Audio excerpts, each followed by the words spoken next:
Assalamualaikum warahmatullahi wabarakatuh. Kami dari kelompok A akan mempresentasikan hasil laporan kami yaitu tentang perkembangan teknologi internet. Perkenalkan dari anggota saya yaitu Muhammad Sahrul Gunawan dengan NBI 146210009 dan saya Ahmad Umar Farisi 146210009.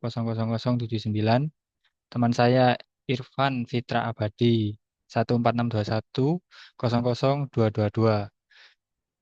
Lalu terakhir teman saya Bizar Seva Birido 14621000245.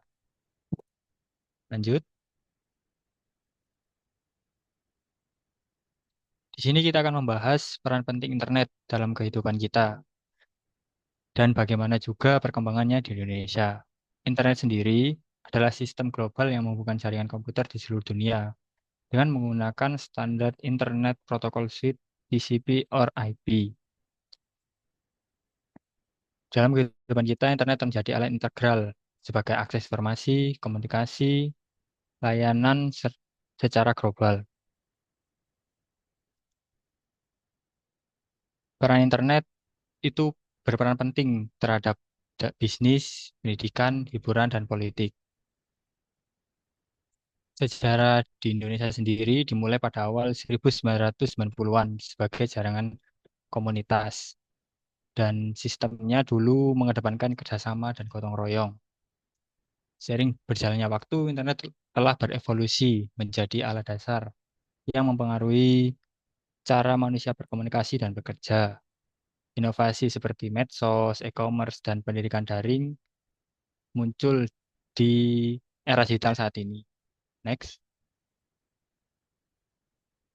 kita akan membahas sejarah perkembangan internet dari 1960-an, munculnya proyek dari Departemen AS yaitu ARPANET yang memungkinkan komunikasi antar komputer. Setelah itu di Indonesia sendiri, untuk pertama kali di tahun 1980-an, Universitas Indonesia mendapatkan protokol pertamanya, yaitu UI NetLab, pada tahun tepatnya 1988. Perkembangan internet di Indonesia semakin pesat dengan munculnya Indonet pada tahun 1990-an sebagai penyedia layanan internet komersial pertama. Evolusi jaringan internet bisa kita lihat dari mulai 1G sampai sekarang yaitu 5G. 1G sendiri muncul pada 1980-an sebagai layanan dasar, 2G muncul pada 1990-an memperkenalkan data dan pesan singkat, 3G sendiri memperkenalkan akses internet berkecepatan tinggi, dengan 4G memperkenalkan panggilan video, streaming, dan sekarang 5G, di era 5G yang menawarkan kecepatan yang jauh lebih tinggi. Oke, next. Selanjutnya akan dilanjutkan oleh teman saya, Mas Irfan. Dipersilahkan. Baik, terima kasih. Berikutnya adalah tahapan perkembangan teknologi internet. Berikut garis besar materi yang akan kita bahas. Pertama, kita akan melihat generasi pertama yaitu Web 1.0. Kemudian, kita lanjut ke generasi yang kedua yaitu Web 2.0 dan akhirnya kita membahas masa depan internet dengan Web 3.0. Selanjutnya, generasi pertama internet yang kita kenal sebagai Web 1.0 berlangsung dari awal tahun 1990-an hingga awal 2000-an. Di masa ini, internet internet dikenal sebagai read-only web.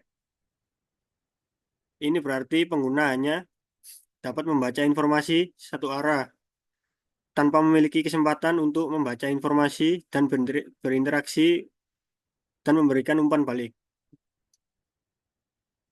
Konten sebagian besar dihasilkan oleh perusahaan besar dan bersifat statis. Contoh situs web pada era ini adalah direktori informasi seperti Yahoo. Karakteristik utama dari Web 1.0 adalah sifatnya yang statis. Kemudian pengguna hanya bisa menerima informasi tidak bisa memodifikasinya. Kontrol atas konten sepenuhnya berada di tangan penyedia situs dan minimnya interaksi antara pengguna adalah ciri khas era ini. Jadi, meskipun ini adalah awal dari perkembangan internet, interaksi yang terbatas membuat fungsinya hanya sebatas penyebaran informasi. Next. Generasi kedua yaitu Web 2.0. Web 2.0 mulai muncul pada awal tahun 2000-an. Di fase ini, terjadi perubahan besar dalam cara internet digunakan.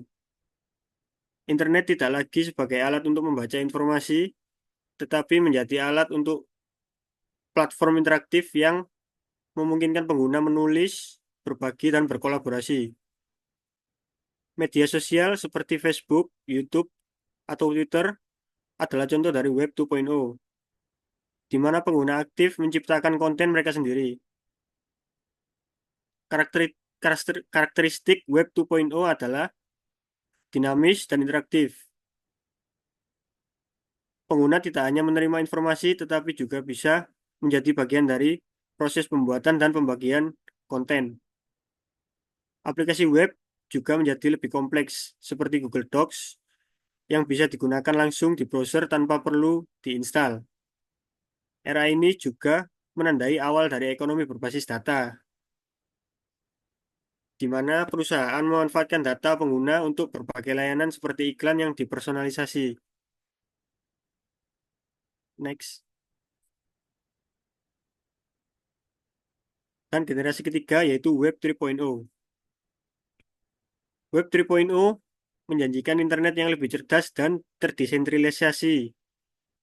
Teknologi seperti blockchain, kecerdasan buatan atau AI, dan kontrak pintar akan memungkinkan pengguna memiliki kontrol lebih besar terhadap data mereka. Selain itu, ekonomi token atau cryptocurrency menjadi bagian integral dari Web 3.0, memungkinkan transaksi digital lebih aman. Web 3.0 ditandai dengan desentralisasi, di mana data tidak lagi terpusat pada server tertentu, melainkan dikelola oleh jaringan peer-to-peer.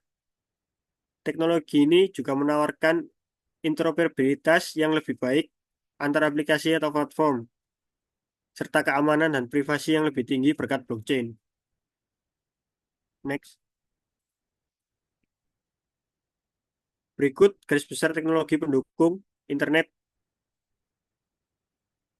Terdapat perangkat keras dan perangkat lunak, kemudian jaringan internet. Next. Kita akan membahas perangkat keras. Perangkat keras mungkin adalah komponen fisik yang menjadi fondasi infrastruktur internet. Contoh, ada komputasi awan atau cloud computing. Cloud computing adalah teknologi yang memungkinkan penyimpanan data dan menjalankan aplikasi tanpa harus bergantung pada perangkat keras lokal. Dalam buku The Cloud Revolution, dijelaskan bahwa server cloud yang kuat memungkinkan perusahaan dan individu menyimpan data serta mengakses layanan komputasi dari mana saja. Skalabilitasnya hampir tak terbatas, dan ini membuat cloud computing menjadi pilar utama infrastruktur internet modern. Perangkat keras mendukung selain itu yaitu adalah IoT. IoT teknologi yang menghubungkan perangkat-perangkat seperti sensor pintar, alat rumah tangga, dan perangkat industri ke internet. Hal ini menghasilkan perangkat keras yang mampu memproses serta menyimpan informasi dengan cepat. Dalam buku Internet of Things and Data Analytics, dibahas bagaimana perangkat IoT semakin mendominasi jaringan global. Next. Next. Sekarang kita ke perangkat lunak. Perangkat lunak sangat penting untuk mengontrol dan mengontrol sistem yang terhubung ke internet. Salah satu perkembangan yang penting dalam perangkat lunak adalah penerapan kecerdasan buatan atau AI. Dalam buku The Age of AI, AI dibahas sebagai teknologi yang mengubah landscape internet. AI dapat mempercepat analisis data, mengoptimalisasikan pengalaman proses pengguna, dan memberikan pengalaman personal. Di dunia internet, AI digunakan untuk mengoptimalisasi jaringan, analitik data besar, dan pengolahan perangkat IoT. Teknologi lain yang berperan dalam perkembangan perangkat lunak adalah blockchain. Menurut buku Blockchain Basics, blockchain setelah menjadi bagian integral dalam menjaga keamanan internet. Teknologi ini memungkinkan transaksi yang aman dan transparan tanpa memerlukan otoritas pusat. Blockchain penting untuk melindungi data di era internet yang semakin tersentralisasi, termasuk dalam transaksi finansial, penyimpanan data, dan pengelolaan identitas digital. Next.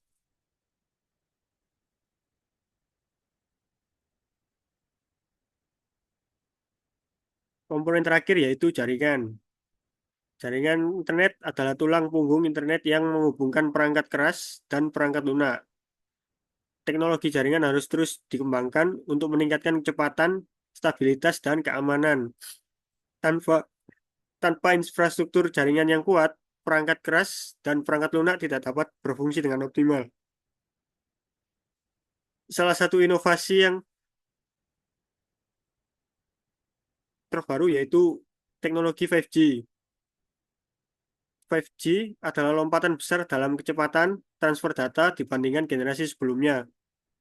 Dengan latensi yang sangat rendah, 5G memungkinkan aplikasi seperti Internet of Things dan VR dan AR berjalan dengan lebih baik. Teknologi ini juga mendukung pengembangan aplikasi berbasis cloud dan AI. Dengan semakin banyaknya perangkat yang terhubung ke internet, keamanan jaringan menjadi sangat penting. Teknologi seperti enkripsi canggih, firewall berbasis AI, dan jaringan virtual pribadi atau VPN berperan penting dalam melindungi data. Blockchain juga solusi yang banyak digunakan untuk mengamankan transaksi, seperti yang dijelaskan dalam Blockchain Basics. Selanjutnya akan dilanjutkan oleh teman saya, Seva.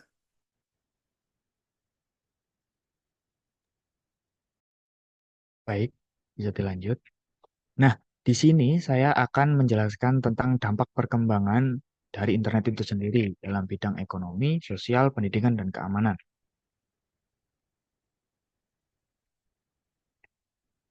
Nah, dalam bidang ekonomi sendiri, dampak internet menciptakan industri baru yang saat ini bisa kita kenal sebagai contoh yang bisa kita temui saat ini adalah seperti Tokopedia, Shopee, maupun TikTok Shop, di mana kita bisa menjual produk yang kita punya tanpa harus mempunyai lapak atau tempat secara fisik.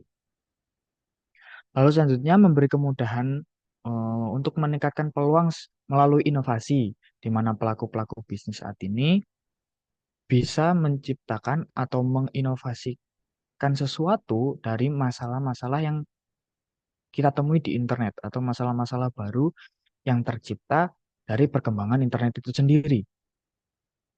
Lalu selanjutnya memberi kemudahan kita dalam bertransaksi, di mana internet saat ini memudahkan bagi para konsumen untuk melakukan transaksi tanpa harus membawa uang secara tunai. Jadi kita bisa melakukan transaksi secara non tunai. Dan yang saat ini sering kita temukan adalah teknologi QRIS. Untuk selanjutnya, dampak di bidang sosial. Dalam bidang sosial sendiri, internet memudahkan kita untuk mendapatkan informasi, di mana kita bisa mencari informasi apapun atau informasi yang kita sukai di internet. Namun dengan catatan, di mana informasi yang kita dapat harus kita filter terlebih dahulu. Takutnya informasi tersebut adalah informasi palsu yang diciptakan oleh penjahat untuk hal-hal yang tidak bertanggung jawab. Nah, dalam bidang sosial juga, internet memudahkan kita untuk berkomunikasi, di mana kita tidak harus berkomunikasi secara langsung atau dengan media-media konvensional seperti surat. Saat ini, internet memudahkan kita untuk berkomunikasi secara chat, eh, panggilan telepon, maupun video call secara real time. Dan itu, internet itu juga membuat eh, kita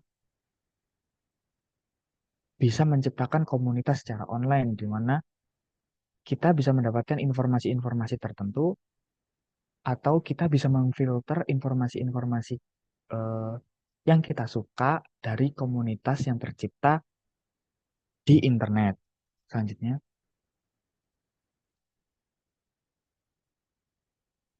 nah, dalam bidang pendidikan, internet memudahkan siswa untuk mendapatkan materi pembelajaran, di mana kita tidak harus membeli buku secara fisik, kita tidak harus datang ke sekolah, kita tidak harus datang ke perpustakaan untuk mencari informasi ataupun materi pembelajaran yang kita mau. Jadi kita bisa mencari atau eh, mendapatkan materi pembelajaran yang kita mau secara mudah di internet. Internet juga memberi kemudahan mengakses materi-materi pembelajaran di segala waktu. Jadi kita tidak harus datang tepat waktu ke sekolah untuk mendapatkan mata pelajaran yang kita mau. Kita tidak harus datang ke tempat-tempat kursus, kita tidak harus datang ke perpustakaan. Jadi kita bisa mendapatkan informasi-informasi tersebut di internet. Maka dari itu terciptalah e-learning untuk sekolah atau materi pembelajaran, e-library untuk mencari buku-buku secara digital, ataupun e-book seperti itu. Nah, dalam bidang keamanan, saat ini dampak yang diberikan adalah perusahaan ataupun penyedia-penyedia layanan yang ada di internet mulai memperketat keamanan sistem yang mereka punya. Karena semakin berkembangnya internet saat ini, serangan-serangan cyber semakin mudah untuk dilancarkan untuk mendapatkan data-data kita. Jadi, para penyedia layanan jasa maupun perusahaan-perusahaan yang ada di internet mulai memperketat keamanan sistem mereka. Lalu berkembang juga teknologi enkripsi ataupun autentikasi, di mana saat ini teknologi enkripsi terus dikembangkan untuk mengamankan data-data kita yang terdapat pada internet untuk tidak digunakan dalam hal-hal yang tidak bertanggung jawab. Autentikasi pun juga sama seperti itu. Jadi, dampak yang bisa kita rasakan saat ini adalah keamanan data kita yang ada di internet semakin lama semakin bisa terjamin dengan perkembangan enkripsi ataupun autentikasi yang ada di internet. Selanjutnya,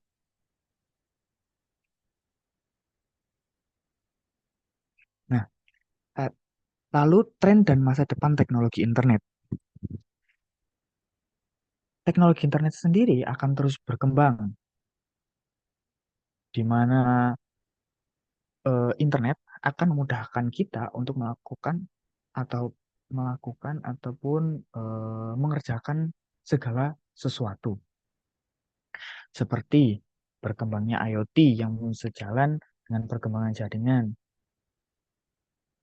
Dalam hal tersebut, terciptalah seperti transportasi pintar, manufaktur yang semakin dimudahkan, otomasi rumah, di mana perangkat-perangkat IoT seperti smart smart lock untuk pintu ataupun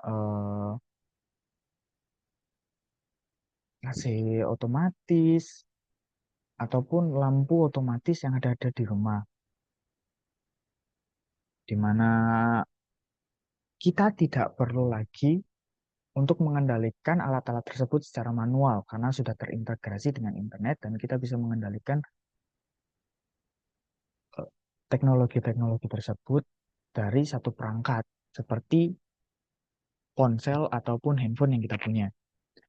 Lalu ada AI dan machine learning yang semakin banyak yang memudahkan kita untuk mencari sesuatu seperti search engine yang semakin akurat, picture generated atau mengenerate gambar semakin mudah untuk menciptakan suatu gambar atau imajinasi kita tanpa kita harus bisa menggambar ataupun chatbot yang memudahkan kita untuk menemukan sesuatu seperti mencari rekomendasi tanpa harus berkomunikasi dengan manusia lain.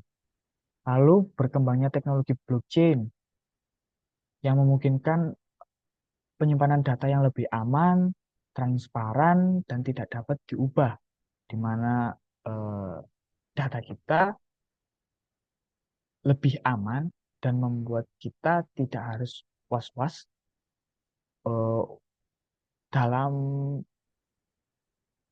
seperti transaksi, eh, di mana kita tidak was-was dan kita bisa lebih percaya untuk melakukan transaksi secara digital. Lalu berkembangnya teknologi augmented reality atau AR dan virtual reality atau VR, di mana dalam teknologi ini memudahkan kita dalam berinteraksi dan pekerjaan dalam menggambarkan sesuatu. Seperti dalam bidang manufaktur, kita bisa menggambarkan kerangka ataupun model manufaktur secara 3D dan real time tanpa eh, tanpa kesusahan dalam menggambarkan hal tersebut. Dalam bidang bisnis sendiri, kita juga bisa lebih mudah untuk mengenalkan atau menunjukkan produk yang kita buat secara 3D dan dalam bentuk produk itu sendiri. Nah, dalam untuk kesehatan, pelaku kesehatan bisa menjalankan terapi penyembuhan ataupun pelatihan medis secara akurat. Seperti itu. Nah, untuk selanjutnya bisa dilanjutkan oleh teman saya, Mas Syahrul. Oke, terima kasih Mas Eva. Untuk selanjutnya tentang tantangan di masa depan dari internet. Transformasi digital membawa banyak dampak positif dan negatif. Selain itu, banyak aspek yang harus juga diperhatikan seperti berikut, yaitu regulasi dan kebijakan, keamanan data dan privasi, lalu kesenjangan digital. Regulasi dan kebijakan. Untuk menjaga keberlangsungan industri, khususnya terhadap regulasi baik UU ITE maupun UU Perlindungan Data Pribadi (PDP), mampu memberikan rasa aman dan nyaman kepada pelanggan, khususnya dalam bertransaksi secara online. Maka dari itu, sebagai contoh dalam industri e-commerce, ada UU yang digunakan sebagai acuan dalam menjalankan bisnis e-commerce di Indonesia adalah 1. UU Republik Indonesia Nomor 7 Tahun 2014 tentang Perdagangan. Nomor 2, UU Republik Indonesia Nomor 11 Tahun 2008 tentang Informasi dan Transaksi Elektronik (ITE). Lalu yang ketiga yaitu UU Republik Indonesia Nomor 19 Tahun 2016 tentang perubahan atas UU Nomor 11 Tahun 2008 tentang Informasi dan Transaksi Elektronik. Namun untuk perlindungan data pribadi di sini dari info dari DPR masih masih diproses di rancangan saja, belum menjadi undang-undang. Lalu yang berikutnya yaitu keamanan data dan privasi. Hak atas privasi memberi kita kemungkinan untuk memilih bagian mana yang dapat diakses oleh orang lain dan untuk mengendalikan kemungkinan pencurian data oleh orang jahat yang dapat membahayakan. Dengan transmisi data informasi yang begitu cepat dapat menimbulkan masalah pada kehidupan pribadi. Dalam kondisi seperti itu, dapat kita temui kesulitan serius dalam upaya melindungi orang-orang dari penyalahgunaan informasi yang bersifat pribadi. Maka dari itu, Kita harus bijak dalam mengelola identitas atau data pribadi kita agar tidak disalahgunakan oleh orang lain dengan meng-hide beberapa akun kita, eh, tidak semua orang yang bisa follow kita seperti itu ya, dan menyembunyikan data-data kita seperti jalan, alamat rumah, nama ibu, nomor HP dan sebagainya. Lalu kesenjangan digital. Di sini kesenjangan digital atau digital divide merupakan permasalahan yang sering muncul di masyarakat akibat perkembangan teknologi informasi dan komunikasi yang tidak merata secara dikarenakan sumber daya manusia belum dapat membagikan ilmunya kepada masyarakat secara menyeluruh dan infrastruktur yang tidak tersedia. Di Indonesia sendiri masih terjadi kesenjangan digital di tingkat masyarakat, padahal internet menjadi salah satu pintu masuk peningkatan kesejahteraan masyarakat, yaitu melalui penyebaran informasi dan ilmu pengetahuan. Maka dari itu, peningkatan literasi digital dan pengembangan infrastruktur internet juga dibutuhkan dengan tujuan untuk mengatasi kesenjangan digital dalam membangun kemampuan literasi digital serta soft skill masyarakat dan anak-anak.